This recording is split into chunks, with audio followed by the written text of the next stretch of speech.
Cool.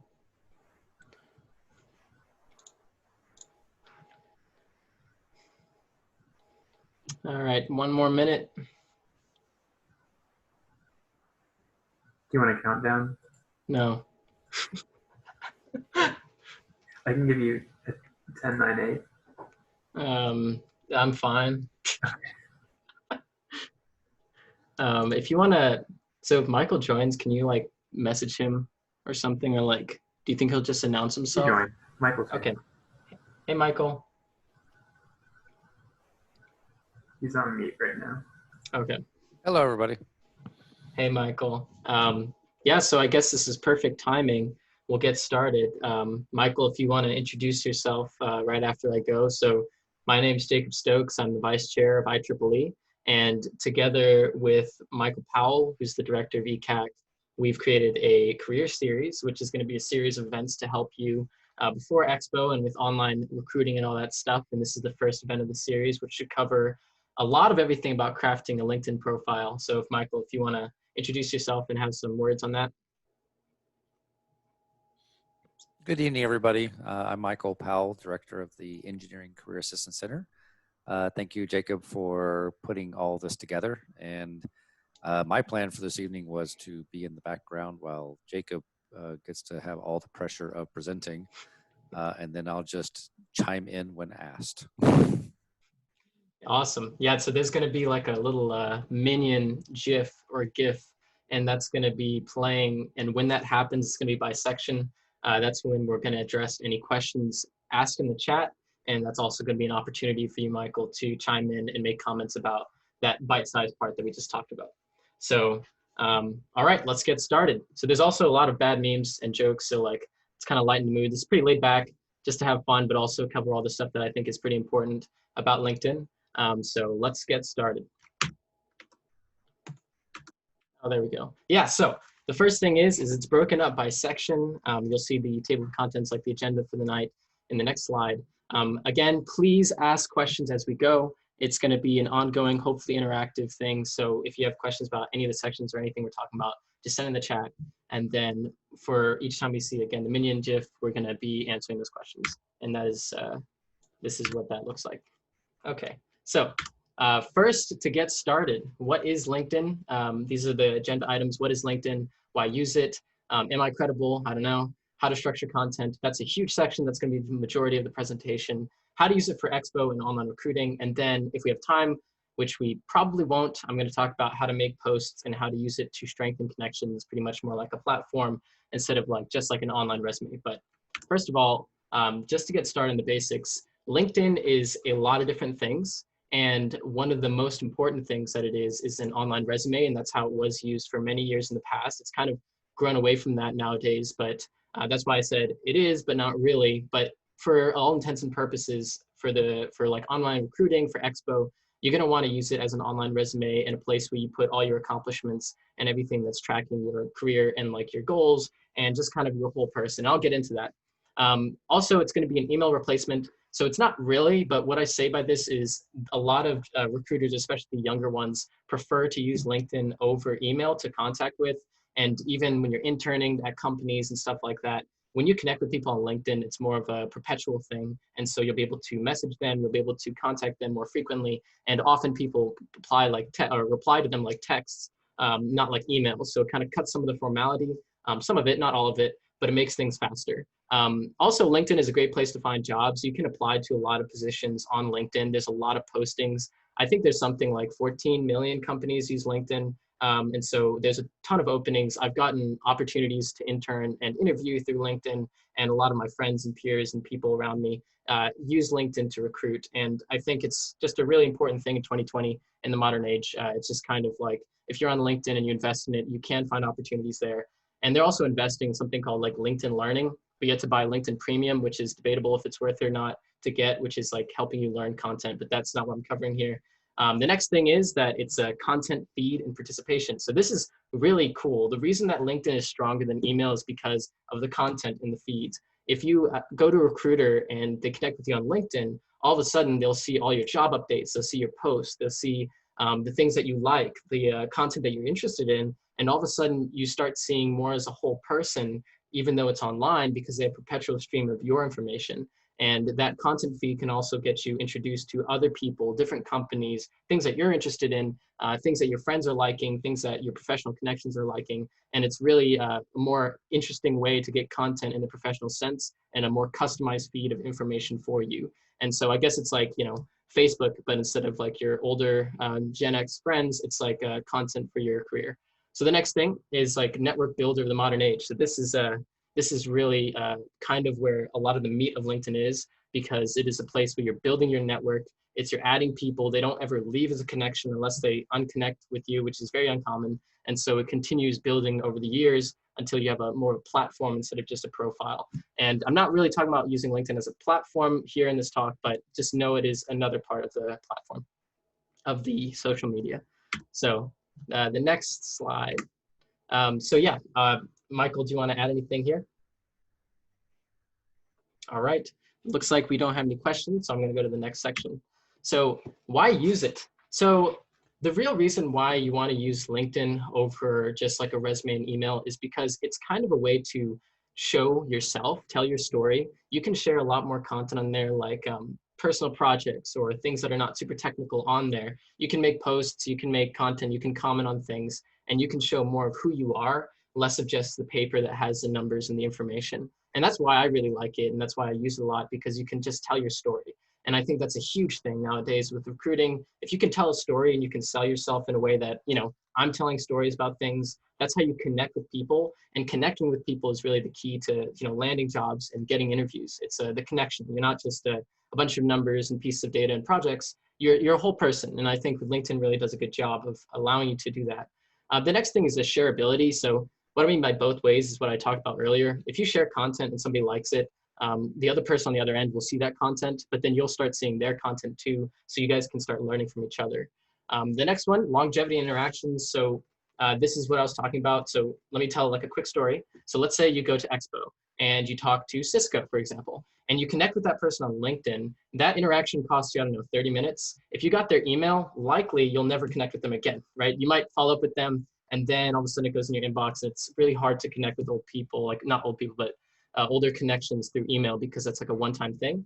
And so if you're on LinkedIn, that's a more perpetual thing. And then you can start Googling, like, you know, in the future, 2 years from now, let's say your sister wants to work at Cisco, you're like, Cisco on your first connections on LinkedIn, all of a sudden there's somebody that you can connect her with. That is a much higher payoff for that 30 minutes of time that you spent versus if you just connected on email. So that's a really big selling point for LinkedIn.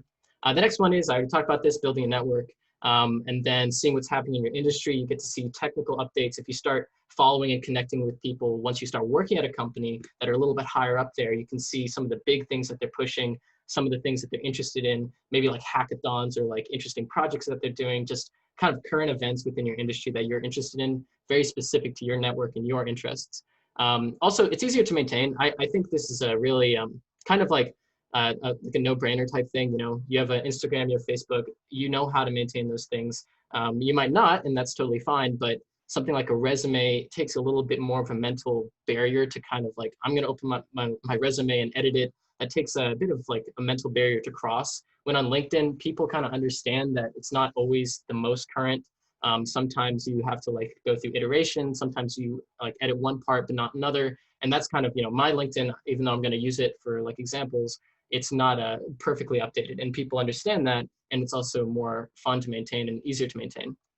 So the other cool thing about LinkedIn is you can help out people. So when you're at a certain point, I guess in your career development, or let's say you've interned somewhere else, then you start seeing posts about, hey, I'm interested in this field. Or you see posts about like, I'm interested in working at this company. You can reach out to those people and provide ways that you can connect with them and help them and provide and share the knowledge that you went through back to the people, investing back in your community and your connections around you, which is really a big part of strengthening your network and maintaining those long-term connections. I think they call it like nurturing your connections, which is kind of weird to me because I think it should be more natural and not forced, but that's a different thing. Yeah, recruiters live there. So there's a statistic right there. 90% of all recruiters use LinkedIn regularly. I've used LinkedIn like my entire recruiting process. It's helped me be pretty, I'd say pretty successful from it. And recruiters live there. So you want to be where recruiters are, because that's where you get the jobs. So next topic. Anything you want to add there, Michael? think the only thing I would add is that it's not an either or, of course, because having a resume plus having the LinkedIn are a good combination. And of course, on your resume, you can add a link to your LinkedIn so that people can go from one to the other. On your LinkedIn, you can also literally attach your resume so that people can find both. And as Jacob was saying, LinkedIn is another way to tell your story where um, you're not fettered by the one-page limitation. You can tell your story in a slightly different way, but it's also a good thing where you can literally revise or update both your resume and LinkedIn at the same time because they cover much of the same information. Yeah, for sure. And I definitely agree, like having both. I think my wording is a little off there about like it's easier. I think he's right. You should definitely have both a resume and a LinkedIn and keep up all of that at the same time. Attaching your resume to your LinkedIn is a huge thing. I think you should definitely consider doing. Also, I just want to put a little warning. I will go fast in some of these parts. So if you have questions on stuff, like feel free to contact like IEEE officers or me later about it, because I don't know if we'll be able to fit it within the hour. I will be using my profile as an example simply because it's the only one I have permission to use. I can't just use other people's profiles because it's theirs. And then also, yeah, my profile is not perfect. So no, it's even all the advice I'm going to give, I haven't applied all of it to my profile yet, 100%. And the formatting of this PowerPoint slide, it's kind of terrible. So, but I think it's fine. All right, so the next thing, yeah, I also wanted to add to whenever you're doing like LinkedIn things and you're adding like comments or you're adding descriptions and you're thinking about how often should I use LinkedIn, how often should I check it, I'd say really, really don't force yourself. Don't think that you need to like post something every day. Don't think that you need to comment on all those things to like get yourself out there. I think it's really most effective when you're happy using it and you're enjoying your time on the platform and it's more natural. Because if you're forcing yourself, it becomes super stressful and it's going to have inverse effects because you'll start presenting, I guess, a part of your puzzle that's not exactly you. So that's what I'll briefly say about the content. So this is just a fun little part. So am I credible? So my LinkedIn, I guess, repertoire is, yeah, I had this one post go viral, which was really cool about Microsoft. I have 1,800 followers, which is fun. Yeah, yep. So this Snapchat shared one of my posts, so they must have liked it a lot. So they shared it at a recruiting event I went to. So you're probably thinking like, this is just a huge flex. And sure, it might be. But what I'm trying to get at is none of that matters. None of the statistics matter.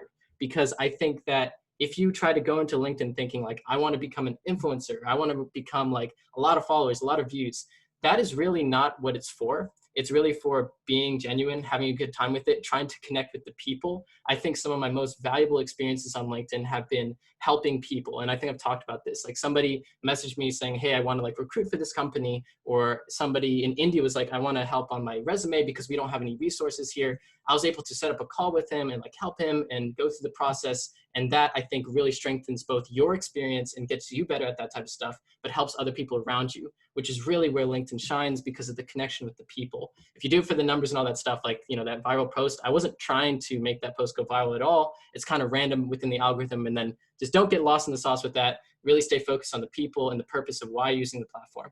Okay, so, oh yeah, and then also some posts you have this where you get like 15 reactions, but these are some of my favorite posts because they're about, you know, fun events that we had in IEEE, plug IEEE. Okay, so content, I'm gonna go really fast in the stuff. So the first thing that you wanna do is make sure on your LinkedIn that you make a custom URL. So mine is Jacob T. Stokes, which is like my middle first initial.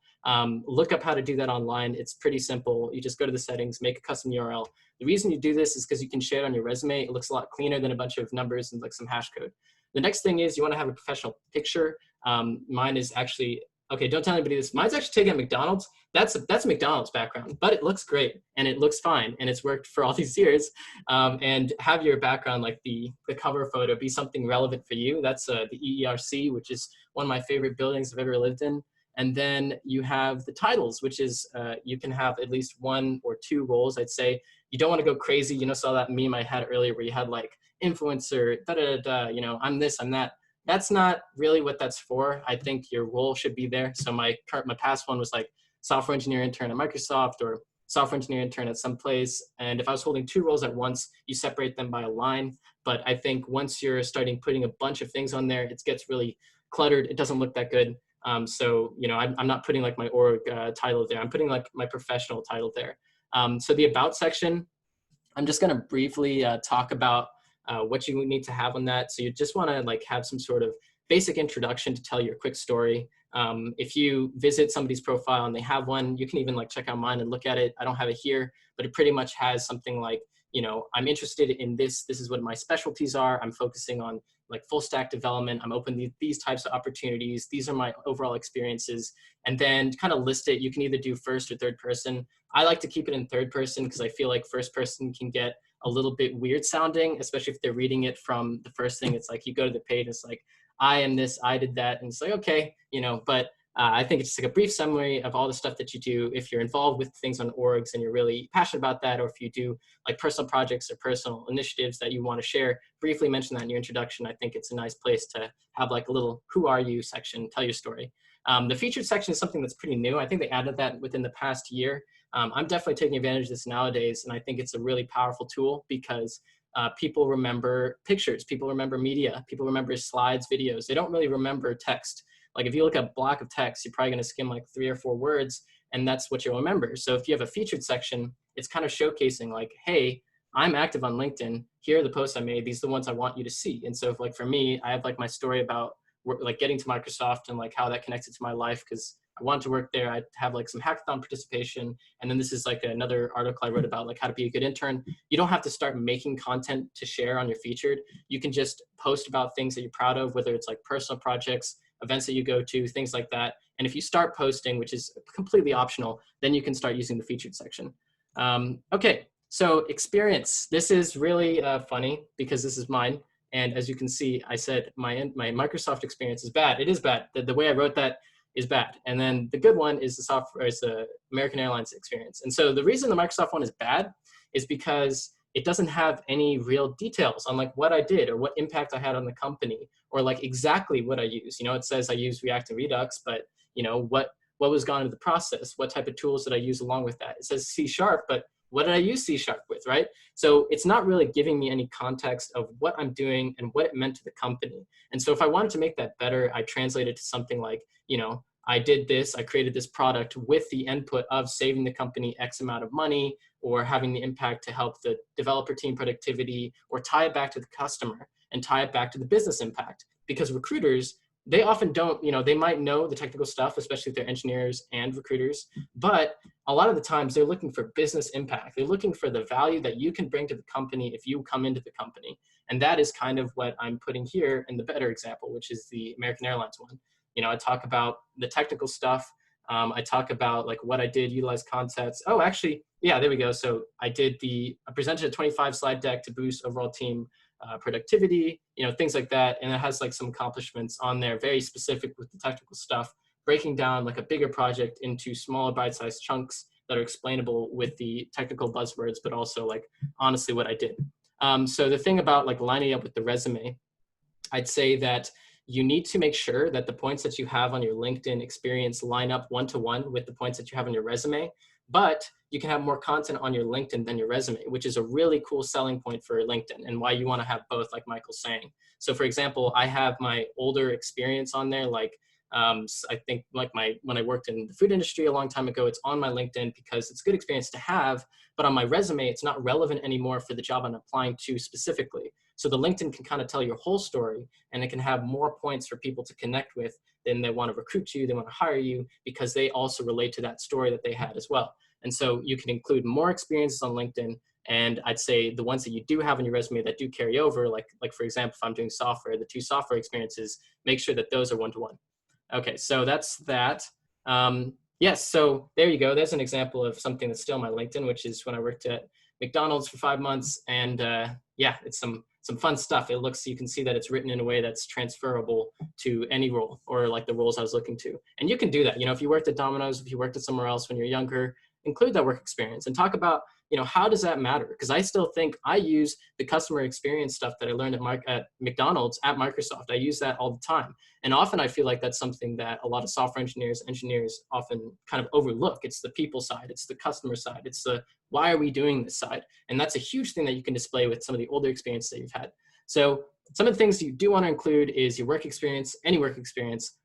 Org leadership experience, I think that can definitely go under experience, especially if it's something where it's like you're people managing, or if it's like a professional thing, we have corporate contacts, pretty much stuff that you could be doing at a job that you're doing within an org. Definitely put that under experience. I think unique high school leadership experience, and what I mean by this is if, like, let's say you're president, like president of the class, or like you were president of like an honor society, and it had, again, that corporate level amount of work that's comparable to maybe an org in college, you can include that on your experience part. But then stuff that you don't want to include is like volunteer work. There's actually its own section on LinkedIn, I think they added kind of recently, which is like volunteer experience. So you can put that there. Course projects, don't put that there. There's a section for that. Org membership experience, you know, if you're a member of IEEE, you don't want to put that down in your experience section. There's a section for that. Personal projects, again, there's a section for that. And then most of your high school stuff you want to omit. Okay, so next thing. Education and certifications. So this is a pretty basic section. You want to have your major, minor activities and societies. I think there's a section that you can put it in. Put all of them, comma separate them. Even put like the current role that you have. For your high school stuff, this is like on your education. It's going to have like your major and like your university, but then you can also have a chance to add your high school. Also put down your activities and societies. And the reason why is because if somebody went to that high school and now they're working at a company you want to work at, and they were in an org that you're also in, that's a talking point. That's a way that you can connect with them, you know, get that more likely to get the interview. And then also put down your volunteering experience for both high school and university. So, and then on the license certifications, you can see that I still have my food handler certification, which I need to remove because that expired like 2-3 years ago. And then also from when I took health in high school, you know, got that adult CPR certification. So that could be way better. I could have like software certifications if I went out of my way, or if I did stuff at like, you know, Coursera or like LinkedIn certifications, or even within your company. Sometimes they have really awesome opportunities. I know Microsoft had, I didn't have the chance to take advantage of. So if you do those, definitely put those down because those do matter. Okay. Michael, do you have anything to add? And also, I think we have one question, which I'll get to right after that. Not much to add to that. I definitely agree with Jacob about in your experience section, what you will sometimes see people on other people's profiles is they'll put their job titles, but they won't fill in any description. And it's actually, for me, just as a LinkedIn user, that really annoys me. I really want to be able to see, you know, what has this person done, whether they're job seeking or not, just to be able to get a little bit of context and get a little bit more of their story of what they've done. So definitely go that extra step of, even if you literally are just copying what you have on your resume over to your LinkedIn, that's definitely better than just including titles. And then the other part is what I think Jacob was talking about a slide or two ago about what goes in the experience section and what does not. LinkedIn is not the most flexible tool when it comes to being able to order your experience the way you want to. It tends to force you into a chronological format. So you do want to be careful about what you're putting in the experience section, because if it's the most recent thing, it's going to put it right there in front of everybody. And so that way, by having volunteer experience and student org experience that you can move to other sections, a lot of times that helps. The one exception I would say to that is, maybe if you're building out your LinkedIn profile and you don't have a lot of quote unquote work experience where you've gotten paid work experience, but you do have a lot of volunteer experience, there's nothing wrong with maybe moving that into the experience section for now until you get some internships, and then you can always reshuffle later. That was it. Awesome. Yeah, I think that's really valuable input. So I have a few questions that I'm going to answer now. So the first one is, so cold messaging recruiters, I've heard, isn't the best way to go. So as freshmen, what's the best way to contact and try up a convo? Okay, so this one is a little bit tricky. So as a freshman, I'd say it's very difficult to do cold messaging at all. Just because when you're competing as a freshman, like definitely try your hardest. But I think the best way to get a job and like get connected with the recruiter is to meet them at a recruiting event, whether it's like expo or like a networking thing, and then follow up, which I actually have a slide on that later in this presentation. But in terms of like cold contacting, I think you need to you'd need a little bit more professional experience or like practical project experience before you can effectively cold email them. Because if you're thinking about like as a recruiter, if you see a cold email, all the cold emails are being equally judged. And so you're gonna be looking for the ones that really stand out, because that's like what a cold email is for. But if it's something that you have a connection to or some like story for, or some reason that you really wanna work there, I would say it never hurts to try. to contact them directly at email. And there is something called LinkedIn InMail, which I think might be restricted behind Premium, where you can contact a message, like DM somebody directly without being connected with them. That can be considered annoying to some people. So like, I would say it's up to you. I don't know all the answers for that, so I definitely research that. The next one is, as for incoming freshmen, most of my experiences are from high school. It's okay if my LinkedIn is kind of empty, or should I add the high school stuff for now? So I'd say, you know, right now, if it's something, again, if it's really big things that you did in high school, if you're president of an organization that you're really proud of, you did a lot of like coordinating with different organizations on campus, maybe volunteering societies, maybe, you know, professional organizations that you worked with or entities, I would say definitely include that. That's pretty good experience. And I still see like some of my high school leadership experience coming into play now. If you did like work experience from high school, totally put it down. If it's in the achievements or like certification section, or I think it's called the honors or achievements section, and it's something that you're really proud of, something that you did really well in, put that down. You know, that's totally fine to have. Your LinkedIn can be all inclusive what you are. And I think, you know, my resume freshman year when I was recruiting, I think all the way up until sophomore year, first semester, still had like at least, I think, one bullet point section of like a project or something I did in high school. So, you know, it definitely still works. I think, you know, as you get older, sometimes you're gonna have to weight the more later projects higher than your high school stuff and replace them, even if they seem less impressive, just because the more recent, the better. It's a better reflection of you and also what you're aiming for.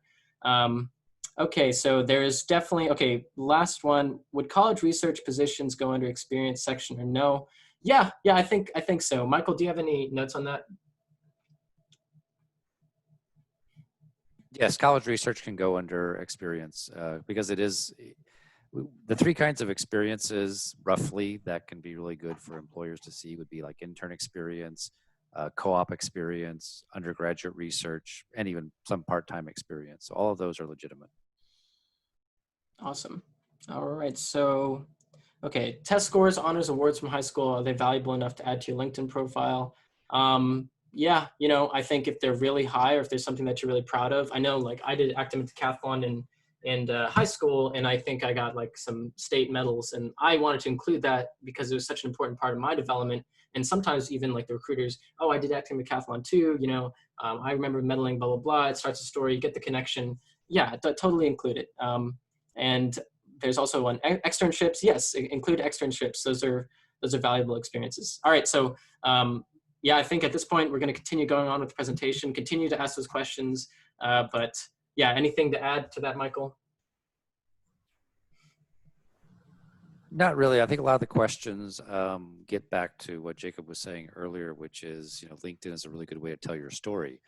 And even though the LinkedIn format's going to be, of course, very, very similar for everybody else because you're using the same sections, your story is what makes your LinkedIn unique. So for some people, including their honors or awards or work from high school is something they want to include, whereas somebody else may not want to or think that it's relevant or important. And that's where a lot of the decisions become very personal and there's not necessarily a right or wrong answer. Yeah, definitely. And I think so something to add to that is a lot of people might think, you know, it's unfair that like personal connections and stories have to do with the decision of the hiring process, all that stuff. But like really it just boils down to human psychology, and you know, the psychology behind it is that personal stories and connection, even if there's like an objective reason that for them not to do that, it is a part of like team play and culture. The reason companies have culture and teams work well together is because of personal stories and connections. And so striking that and finding that and being proactive about that can never hurt you. So next thing is, so skills. There's some more, we'll get to the next questions, but the next part is skills. So soft skills, put them down, like, you know, leadership skills, communication, speaking, things like that, or like team building or cross team or collaboration, you know, put those down because those are valuable. Put down your technical skills, put down stuff that you worked with through your personal projects, your orgs, your coursework, your work. For example, if you've done like a Java project in a class, put down Java. If you work with, I think Vivado and like 316, put that down. Put down anything that you've worked with that's technical or like a tool or something that you have a level of experience with. And, you know, it doesn't have to be something you're a master at, because I think a lot of the times the way these work is the skills will be scaled to what the person reading the LinkedIn expects out of you. So for example, if you're a first year student, your skills are going to be under the assumption that you're a first year student. And so they're going to assume that you know them at the level in which a first year student should. They won't expect, like if you put down Python in your skills, they're not going to expect you to be like a Python master, right? That's not what that's for. It's for the skills that you're good at, that you feel like are valuable and that you've learned at the level you're at. And so that's what that's for. Also put down creative skills. Like for me, I like music production or video editing. That stuff is actually more important than you think. Just like a quick story, like hackathon for Microsoft. It was like a company-wide hackathon this summer.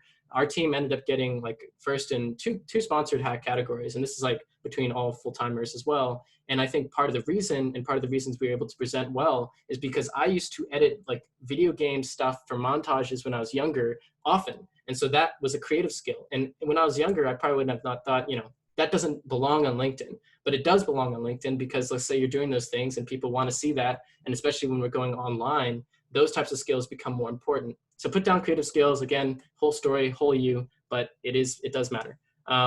So next thing, courses and honors. This one's kind of tricky.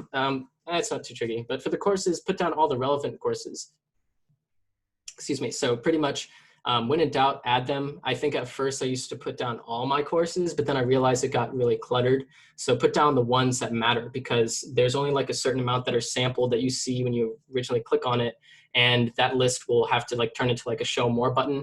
And so in order to keep the ones that are important, relevant based on how it sorts it, I think alphabetically actually, and you can't, I don't think you can actually move them around. You might be able to, but make sure that you don't over clutter it so that if you're applying for like a software job, it doesn't have like a bunch of creative writing stuff up front, right? So you want to like make sure that based on the attention span of the person viewing your profile, you only include the relevant ones that are going to matter in your hiring decision. So for me, as I progress my software engineering career, I'm probably going to remove like circuit theory and like computing as I get older. And in fact, I should probably remove those right now.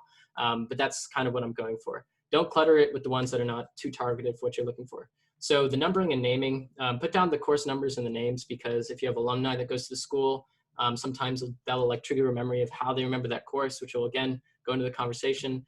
But also for some classes, there are like some proprietary UT Austin naming, for example, like our 422C, which is Software Design and Implementation 2.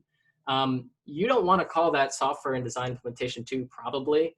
You can, maybe on your LinkedIn, but like, for example, on your resume or somewhere, you probably just want to call that like data structures and software engineering or something like that, because that is what they cover in the course, and it's easily like translated to the recruiter who's reading it, and they're like, oh, I know what that class is because other schools have it too. But if it's something generic and you know what's in that class, but they don't, it's not going to help you much. And there's nothing wrong with that, because sometimes like course names change all the time, and as long as you're reflective of the content, that's totally fine. But most of the time, you know, stick to the courses if you can. So the honors and awards, yeah, put down like org competitions. If it was like a case competition, pitch competitions, scholarships that you've earned, stuff that you're proud of from high school. I literally put it right down here. It's totally okay. Yeah, that's kind of what that is for. So yeah, projects. So this is, again, this is a huge part of how you tell your whole story. You can put down both technical and passion projects. And in this case, I have like a digital art initiative, sound like a business. Okay. A digital art thing that I started one summer in 2017 that I wanted to do for fun. I had no idea how to do like Photoshop, and I learned how to do digital art in like one session, or like obsessively doing it for a little bit. I was really proud of it, and I was proud of the projects that I made from it. And so I linked in my LinkedIn, and I think that, you know, tells a whole story of who you are, and like kind of a little bit of traits about, oh, this person has initiative, they like doing this stuff, you know, go ahead, put those down. Put down your course projects that you're really proud of. So normally I'd say a lot of classes like EE 319K or 312, they'll have like a final project. You can normally put your final project down on projects, but I think the in-between projects, don't really put those down because most of the time your final project will encompass elements from each of those like sub projects. So that's why your final project matters the most. And often those classes have like competitions where you can get like a placement in that. So I think for like my 319K, we had like 4th in the class for our section, and there's like super finals. We didn't make it to super finals, but like fourth in the class for that section is still like pretty good. So you can put that stuff down. Again, if you're really proud of it, let's say it's a project that is pretty standalone in the middle of the semester, but there's like a chance for bonus points and you went above and beyond and you made it way better than you were asked to, put that down on your course projects. Yeah, so these in general, you have a chance to be more personal. You can write these in first person. You can make them about like, you know, what happened, you know, our team, things like that. like you're telling you from your story. And at this point, it's not your about where anybody's just going to generically read, who is this person? At this point, if they're scrolling down your LinkedIn profile, at this point, they know you, right? They kind of know you a little bit. So you can have a bit more fun with it, be a bit more personal. And then also, I just want to highlight for these technical things, not just put down what you did, but put down how you did it and why you did it and what impact that's going to have. So for example, in this Azure interview web thing, we're like, help for online recruiting services like HireVue and looking to aid those for accessible in-person interview practice. It kind of gives a purpose. If I just put down the technical stuff and all the cool buzzwords and all that stuff, but I didn't put why we did it, the business-minded recruiter will not understand or care. And that's kind of why you put that stuff. So yes, organizations. So there's a section for organizations. Put down all the organizations you're part of, student orgs, external organizations, even if you're like a leader, like religious groups, anything like that, you can put that there. Put down your current position along with prior ones held. Again, as I've said many times, it's because if you put down an older position, they can see the diversity in like your leadership or like the different positions you've had. I think for IEEE, I have like, general member, I have assistant officer for communications, and then vice chair. And so it has all three. So then if somebody once held that position, they can connect with me. And yeah, you'll double dip with this in some capacity. For example, as Michael was saying, if you're gonna have like your vice chair position, like for me in my experience section of my LinkedIn, which I do have, I will also have this listed in my organizations, just so if they go to the section first, they can see it all in one big picture. And that is, that's fine. So, okay, Michael, if you have anything else to add, there's a bunch more questions. So yeah, if you want to add anything now. I think the main thing that I would like to go back to from everything that Jacob covered is the skills part. And that to me is a critical and often overlooked part of LinkedIn, where students, I don't think, take as much of advantage of that as they should. So a couple of things. One, LinkedIn will allow you to have up to 50 skills. That's 50 skills. Doesn't mean you should shoot for 50, but it means you've got a lot of skills that you can put in there. And I actually think probably a good 20 to 30 is not a bad way to go in terms of thinking about the skills. And as Jacob was saying, it can be a combination of technical skills, transferable skills, or he was referring to as soft skills, and then creative skills as well. Another thing about the skills section is there are what's called pinned skills. So if somebody is looking at your profile, what they'll initially see is they'll see your 3 pinned skills, and then they have to click something that says show more to see the rest of your skills. So that allows you control. If you go into the edit feature of your skills section, you can pick which 3 skills you want to pin so that they're always visible and always at the top. And then you can, again, pick which ones you want. You can get endorsed, and you can endorse other people for their skills. Endorsing somebody is incredibly simple. All they do is they're on your page, and they're literally clicked next to the skill that you have listed on your profile, and you're endorsed. So it's okay to seek endorsements as well as give endorsements.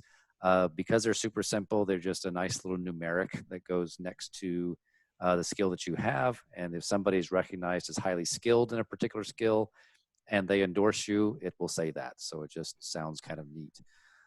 Then what's the thing? LinkedIn is there to help you. So if you're trying to say something like, I want to add leadership skills, and so you start to type in leadership as a skill you want to add, LinkedIn will jump in and say, oh, do you mean team leadership? Do you mean organizational leadership? Do you mean this kind of leadership? And then you can use the LinkedIn terminology if you want.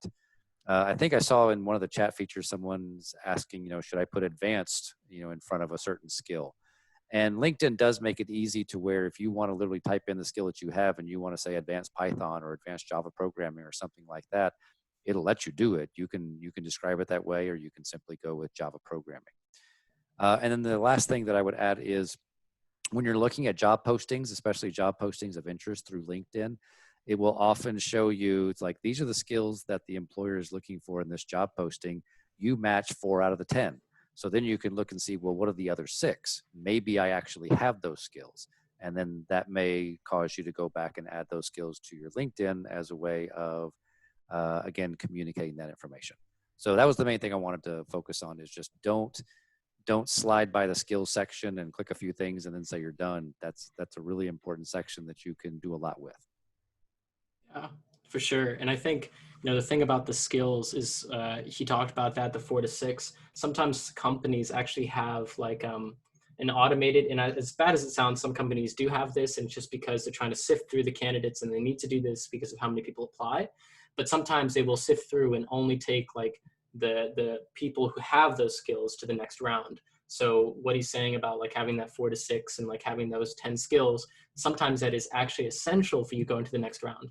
So it's not something you can be super shy about. The next thing, there's somebody asked, and I kind of want to ask you, Michael, because I'm not really sure about this one. It says, should externships be included under experience? I have heard not to put them there. Sometimes externships are called different things. We usually refer to externships as like going to visit a company for job shadowing or something like that. So you're not typically doing work, but you're observing work and having interactions. So if that's what you mean by externships, again, if you have no other experience, let's say you haven't had a job to this point, and you haven't had volunteer experience or anything else that you want to point to or as much, then I think in some situations you might want to put that as an experience, simply to say, this is some of the experience I have right now. And then eventually it would probably be removed from the experience section. Overall, it would probably be better either as a volunteer experience, maybe, or as something in your accomplishments. I'm just trying to think of where it would fit under accomplishments, but not in the experience section. If you have actual experience, you can talk about only if you feel like that area right now is a little bit weak. Awesome. And so there's a few more comments. I'm just going to go through these really fast. So our high school research papers valuable to add, like extended essays? I say yes, if they're relevant to the topic that you're going for. So if you did an extended essay about like, the ethics in technology and how that impacts your field, I'd say totally include it. It's pretty cool. But if it's just like a long essay about like a book analysis or something like that, I would say no. But if it's something like you actually did independent research in high school, that's like its own organization, something like that, you can definitely include it. It's really up to you. So this person asks, if I'm learning Java this semester and want to let recruiters know that I'm learning it, how do I include that on my LinkedIn and resume? So you can put that down in your project section. So you can put down something like, self-teaching Java, or something even like, instead of putting down what you're doing, you can say what you're going for. So you can say like, let's say you're building a chat box. You can say chat box for Java in parentheses in development. And then you can explicitly mention in the description that you've been working on this and all that stuff, and then update it as you go. I think it says, do you put down different skill levels for skills? Michael addressed that one. But I'd say in general, you don't have to. Like I've never put down like beginner or anything like that. Normally, like I said before, they kind of scale it based on their assumptions about what level you're at. But if you want to put down advanced for something, that's totally fine. But normally the level of like knowledge about the certain language will come up more in the interview and less about the screening process. And then it says, could you also put the description for projects and bullet points? Yes, totally. I've done that before. Just pick one consistent way. You can have both bullets and paragraph format. Just pick one, stick with it. Is there a way you can format endorsements to get your LinkedIn onto your resume? LinkedIn endorsements should only stay on LinkedIn. Doesn't really have any weight on resume. I don't think it'd look a little bit unusual, but it's a good thought. Okay, so next thing, this is the final, I think this is the final slide, but this is it's the final slide. So this is the tying the piece of the puzzle, why this matters, and not why this matters, what you do with this information. And this is how you follow up on Expo. And this is why you do it. So let's say that you go to Expo and you had everything, what is this? Put down current positions. I think that's a mistake. My bad, ignore that formatting issue. There are 3 points that are repeated there. I'm sorry, that's my only oversight. The only ones that matter are the 24-hour rule and below that. So pretty much when you're going to Expo, and like I had that little story in the very beginning, and I'm gonna finish it now, and you go to Expo, you talk with the person, and you have a conversation, and it leads from like a pitch about yourself to a conversation about books and like your favorite sci-fi books. And often, that's kind of not what you're going for, but it will happen. And like, let that happen. Be that personal person, have that human-like conversation, let the conversation go anywhere. Because really you're just trying to make them remember you, because they're not making the hiring decision on the spot. They're only going to recommend candidates. They're going to take in candidates, and they will proceed with the candidates that have both qualifications that are good and the candidates that they remember, right? And that's just like the flaws of human nature. And so let's say you had a good conversation and you feel like you're a good cultural fit and you're a good technical fit. So let's back it up. What did you need to do to get to this point before Expo? One thing that I always say is that you need to apply to the role that you're going for at the company before you go to Expo. And this is something that's not often advertised, but I think it's monumental. It's helped me get a lot of internship offers because I applied beforehand. And what that does is it turns your first interaction at Expo more into like a pre-interview session, like the first interview almost, because at this point you go to them, you're like, hey, my cultural alignment is perfect. You know, like I really appreciate your like a focus on growth mindset, acceptance of failure, you know, perseverance, and all these qualities that I found on your website 5 hours beforehand. But I also feel like I really do relate.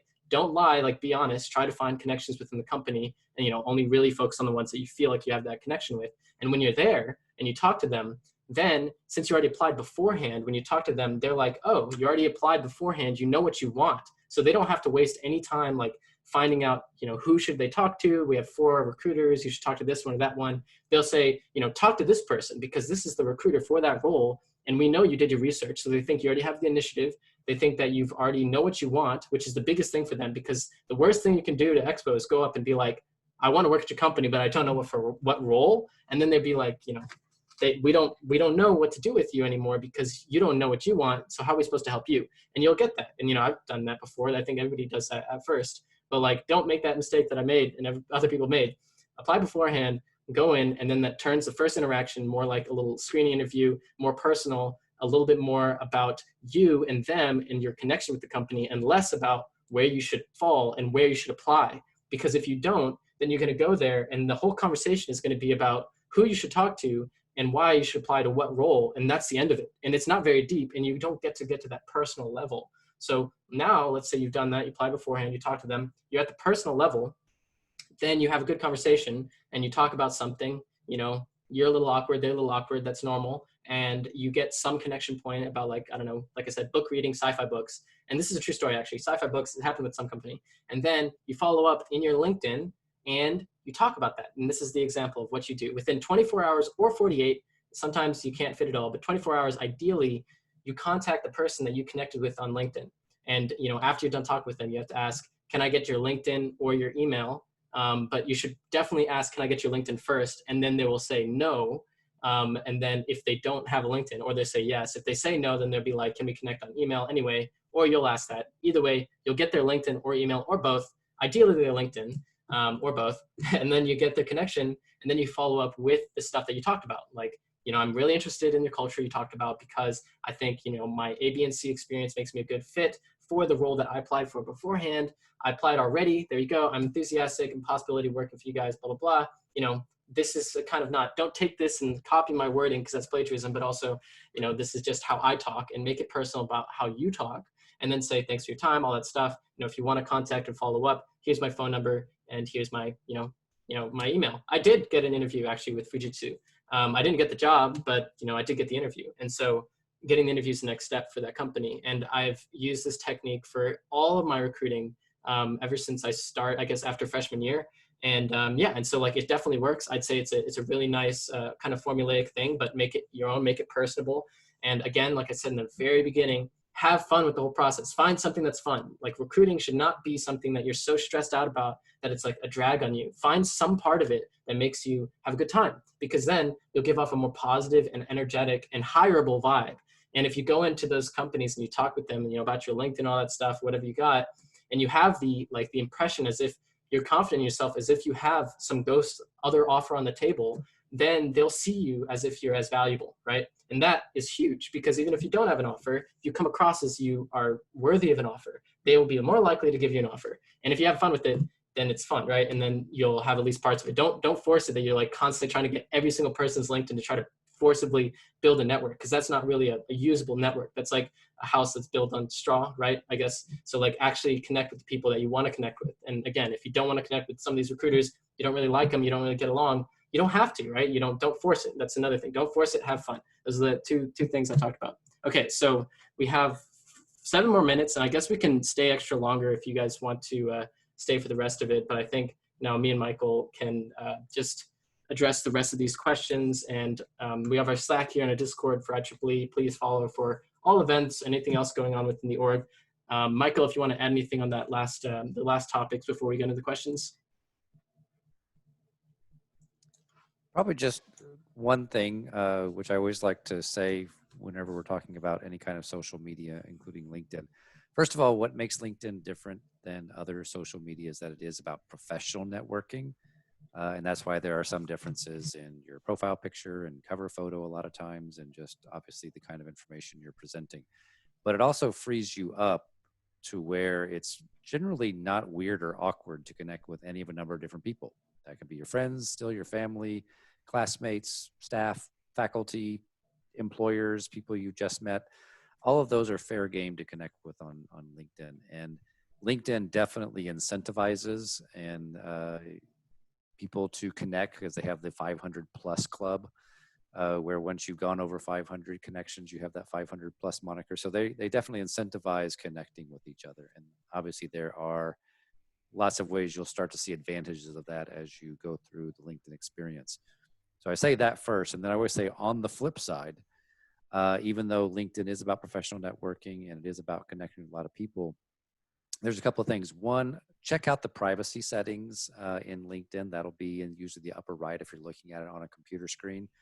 That's in the same general section, I think, is where they have the edit your URL so that you can, as Jacob was saying earlier, personalize that URL. But also check your privacy settings because you do have options to either be very visible or be not so visible. Also, if at any point you connect with somebody on LinkedIn and you decide you don't want to be connected with them anymore, you can always disconnect with them or in some way. The easiest way is to go to their profile page, and there's a more button that'll be near the top by their picture. And that allows you to either remove the connection or to unfollow them, or even to block them if you just don't ever want to be connected with them again. So it gives you a lot of control, and just know that you do have that control when you're connecting with people.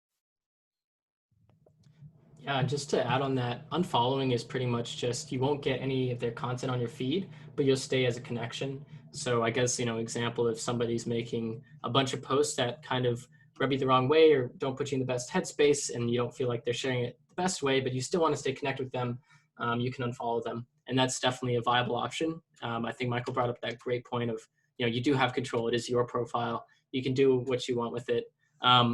And so there's just a few more questions I'm gonna try to fit in before we hit time. So should freshmen apply? Yeah, I think 100% you can still do it with the right approach, the right mentality. A lot of the times people and recruiters will hire you because they see potential, they see growth, they see an attitude that will make you grow in their company under their guidance. And a lot of the times they like that. And it's not necessarily about the skills that you know now, but the skills that you have and the way that you learn will make you get the job. But also just set your expectations, right? You're competing with sophomores, juniors, maybe even seniors that are going to like the 4th to 5th year that are looking for internships. So they have more technical experience. They have a bit more stuff under their belt. So because you're competing with them, there's you won't have a high chance of getting the job, but there still is a chance. So I wouldn't be discouraged enough not to apply, but just set your expectations to a point where you won't get disappointed if you don't get anything. I didn't get anything my freshman year. I barely knew anybody that got anything their freshman year, but I do know somebody apparently that coded like an Apple interview in LC3 and got a job, right? You can do that. That is possible. And so, but set your expectations, be realistic. The next one is, how should freshmen approach Expo? I think, again, setting expectations, being realistic is a huge thing. And then this kind of ties into, I'm not doing any internships next summer. Should I still attend Expo? I think for both the Expo and also the attending as a freshman, you can go there to build your network with the sole intention of building your network. And this is kind of like, like the whole process of as a baby, you need to be cared for, and then you go in your prime and you get older and you need to get cared for. Pretty much with recruiting, it's the same cycle. It's kind of a weird analogy, but same cycle. If you go up front and you have the intention of building the network, you can build your network around the people of the companies that you want to work at. You get a good impression. They're not going to hire you. They might like you. So then you come next year and then they remember you. And if it's the same recruiter or not, you can say, last year I spoke to this person, blah, blah, blah, blah. And your cover letter or whatever, you can have more talking points about that, makes it much stronger. And then once you're done recruiting, and let's say you got your job again and you're secure, you can always go to Expo after you have a secured full-time offer or internship, just again to build a network. Same purpose of why you did it in the beginning. So I think that, yeah, you can still get a lot from it. It's just setting your expectations of more building the network, setting the impressions, getting your face out there.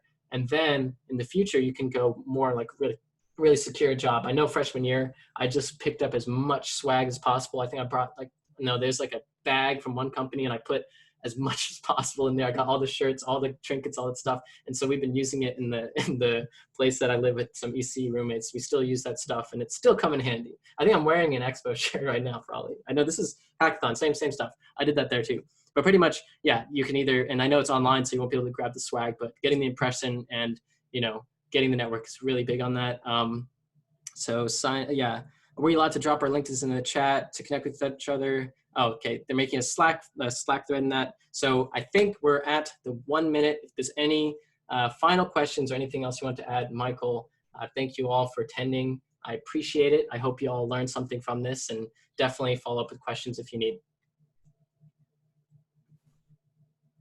I think the only thing that I would add is, again, to back up what Jacob was saying, as a first year student, especially going to Expo, please don't go with any pressure that you need to get a job or that you have done something wrong if you don't get interviews from Expo or anything like that. It really is about exploring, and it really is about talking, and it really is about maybe learning more about those employers and to what extent they strike your interest, to what extent you're interested in pursuing something with them. And if literally as a first year student, all you did was go to Expo, get an idea of how it works, talk to some employers, find out what they do, discover a little bit more about what sounds interesting to you and what doesn't, then that's a successful Expo, without necessarily the need for a job, for getting a job at the end of it. Most students do get their internship and other experience their second and third year. But first years should always feel welcome at Expo or any of those events. Awesome. So there's one more question that ties to that. If we already have other commitments and no time for a job or internship, should we still attend Expo? Do you want to answer that one, Michael? I mean, the other thing is, don't feel pressure to attend Expo. I mean, the advantage of Expo is you have a whole bunch of employers there over the span of 2 days from 9 a.m. to 7 p.m. where maybe, you know, you can even jump in and out during the day depending on your schedule. And so it's a great way to just have them have them there. But on the other side, Expo in the fall and Expo in the spring are really just the start of recruiting. So there's a lot of stuff that happens after that if you miss Expo for whatever reason, because of time commitments or just whatever, you'll have other opportunities to attend different events or to go to information sessions or to apply to jobs and so forth. So I don't want anybody to feel overly pressured, but I don't want anybody to feel anxious about going either. Awesome. And I think the last question is, do we register for Expo? Yes, you do need to register for Expo. It's going to be on a platform called Career Eco. I'll try, if it's okay, to drop a couple of things in chat to give you an idea. But the Expo is going to be on September 9th and September 10th. The way the Career Eco platform works is that they're separate events. So you have to register for the September 9th Expo and September 10th. The good news is it's not complicated to do that, but it is important to do that and upload a resume to maximize your experience there. And I'll try to drop a couple of links in the chat just so you have them. Awesome. Yeah, so I'll stay on. I think we can definitely keep it going for like 5 more minutes if there's any trailing questions or anything like that. I really do appreciate everybody coming and trying to learn about LinkedIn and how to, I guess, like the generals of starting off the career series. I also wanted to plug that tomorrow we're going to have a technical interview workshop. So this is kind of filling in the gaps of helping software engineer students. And even if you're not doing software engineering, some of this will still definitely apply about different topics for technical interviews, whiteboard interviews, which is after you get the interview. Let's say you go to Expo, what's the next step in the process? This will help you nail those with upperclassmen who have industry experience and who really know what they're talking about, to talk about different sections. You kind of customize your experience with the round robin. It's going to be a good event. It's going to be an hour and a half tomorrow from 7 to 8:30. And also, Michael, are you going to be there, or did somebody else from ECAC will be there tomorrow? I should be there. Awesome. Yeah, and so we're going to have an open room as well during that, where you can jump in and ask questions to Michael about ECAC or anything recruiting related. So it's going to be a good event.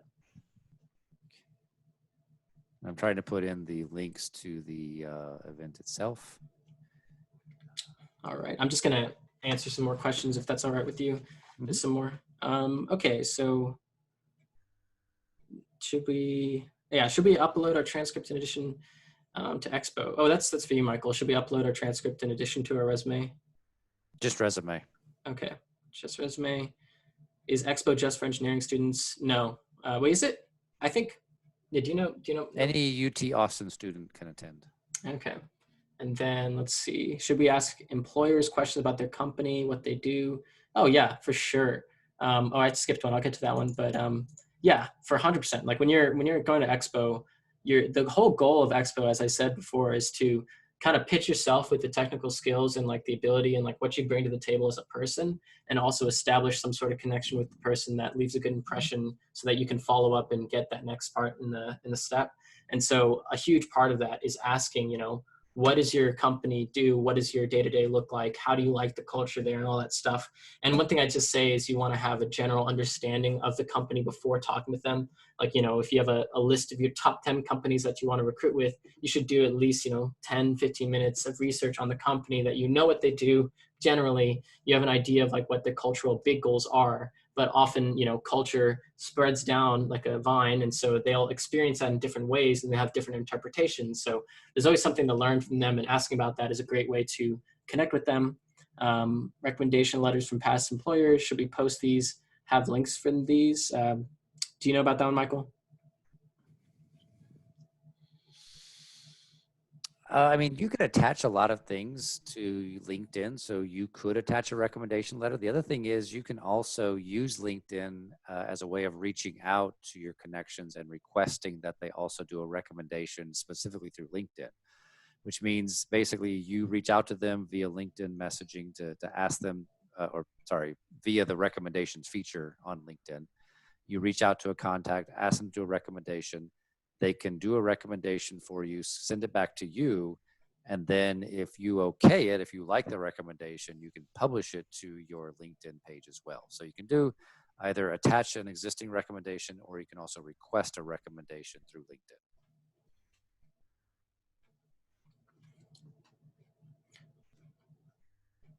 All right, so it's past 8:05. I think everything that needs to be said has been said at this point. If there's any like final questions, I think that's everything. If you're also good, sent everything on your end, Michael? Yes. Awesome. And thank you so much for making time for this and coming out. This was a really good event. Very good. Thanks for having me. All right. Yes, thank you all as well. I think, I don't know if I'm not actually the host or not. I don't know if I can end this. Mo, can I end this? Night, everybody. Good night.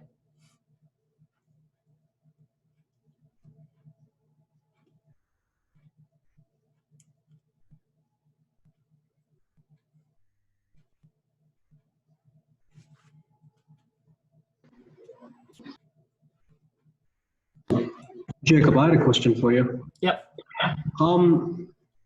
When is Expo, by the way? Expo, I think it's September 9th. Mohit, are you still here? Max, somebody support me. I think it's September 9th. I think it's a 2-day thing as well. Let me check. It should be 9 and 10. Yeah, 9th and 10th. Yeah. Okay. Okay. So we need to get registered and everything by that time, basically. Yeah. Okay. Understood. Thanks. All right. Thanks. Good luck. Bye-bye. Bye-bye. Oh, all right.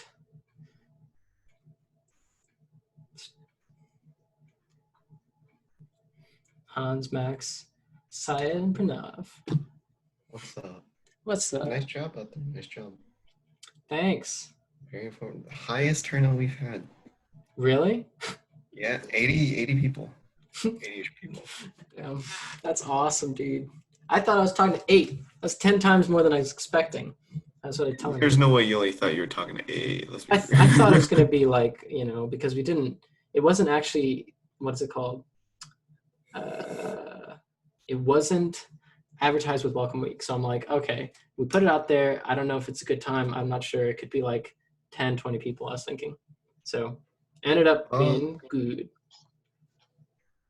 I got 50 sign-ins from Google, but I know at maximum we had 80 participants. So Damn, depending on who started the Zoom meeting